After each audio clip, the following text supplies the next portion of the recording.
lightly raining this morning, finally a little rain. Somebody said, I'm surprised so many people came out in the rain. And I remember back to my days in the Pacific Northwest where it rained 70 inches a year. And I thought to myself, you call this rain? And quite often people would stay home in those days too. And it reminded me of another little twisted joke. Why does the devil like people to stay home from church when it rains? Because dry people burn better.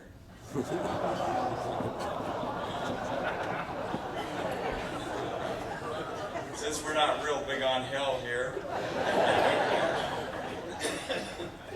but I think we are very big on love and caring, and that's the theme of the service today.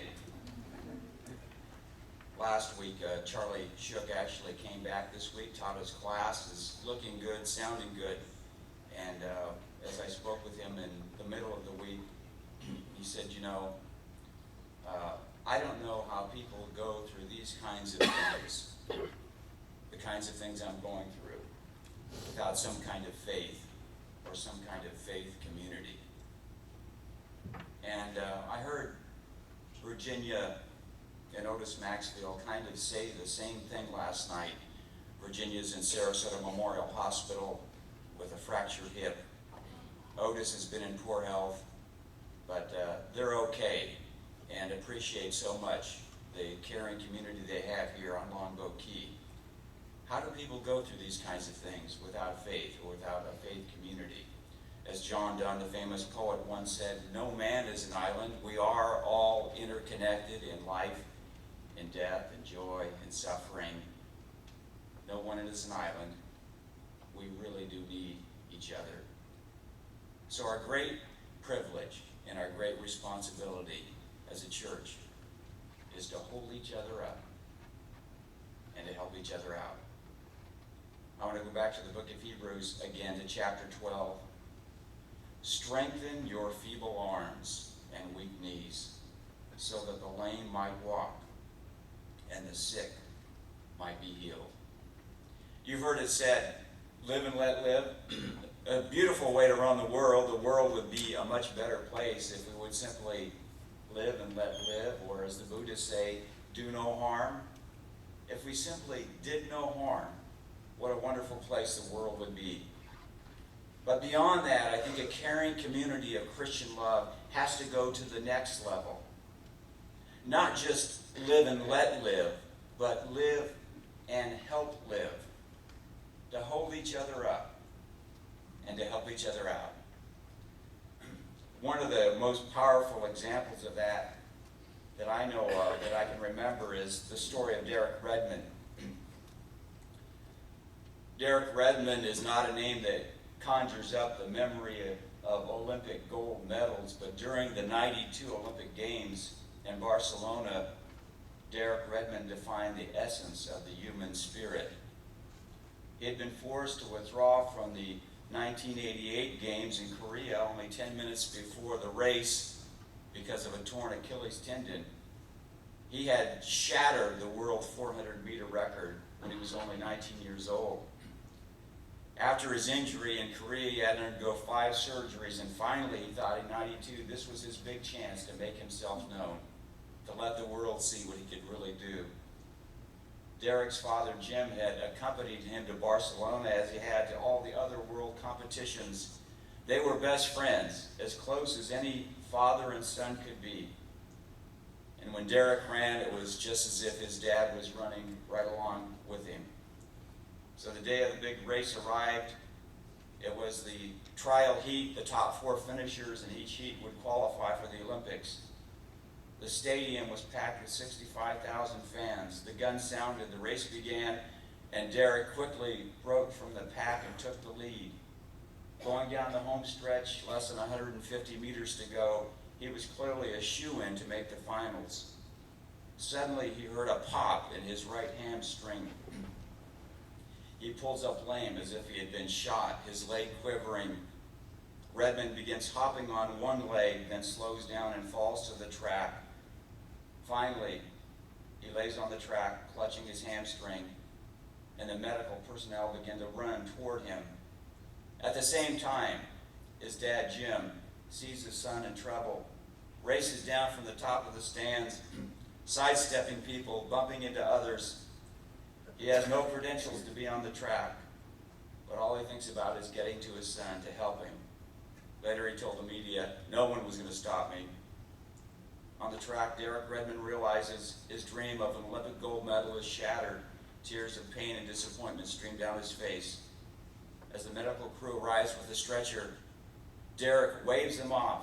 There's no way I'm getting on that stretcher. I'm going to finish my race. So Derek Redmond lifted himself slowly to his feet, started hobbling down the track, while the other runners had long finished the race. Continuing on one leg, he's determined to hobble his way to the finish line. Slowly, the crowd, in disbelief, rises to his feet. 65,000 people cheering in a frenzy, cheering him on. Derek's face twisted in pain and disappointment, but he keeps going. And then suddenly his dad appears out of the stands. He leaps over a railing. He avoids a security guard. He runs out to his son with 2 security people chasing him. That's my son, he yells out. I'm going to help him. Finally, with Derek refusing to surrender and painfully limping along the track, Jim reaches his son at the final curve. I'm here, son, Jim says, hugging his boy. We'll finish this race together. Derek puts his arm around his father's shoulder and sobs. Together, arm in arm, father and son, with 65,000 people cheering them on, approach the finish line. A couple of steps from the line, Jim releases the grip on his son so that he can finish the race all by himself. Ready to collapse, Jim grabs his son again and says to the reporter, I'm prouder of my son than if he'd won the gold medal. Strengthen feeble knees and weak limbs so the lame may walk and the sick might be healed. Our call, our privilege, is not just to live and let live, but to live and help live. We really do need each other. There's a myth in our society. It's the myth of the self-sufficient individual, that we can do this on our own. We don't need anybody. But the fact is, all of us at some time in life need something or someone to lean on. You might call it a crutch. You might call it whatever you want. But we all, at some point in our lives, need that. And so we're called to care. And sometimes that caring is an intervention of some kind, a bold, decisive action to do something for somebody. And quite often it's just a quiet, compassionate presence, being there with someone, listening to someone. You know, if you take the letters for listen and rearrange them, they make the word silent. When we listen generously to people, it creates a holy silence. And sometimes in that silence, people hear themselves and see themselves for the first time. And sometimes when we listen in that holy silence, sometimes we hear and see ourselves for the first time. To listen, to sit quietly, to touch someone with a quiet, healing touch. We have people in this congregation who have that gift of a healing touch.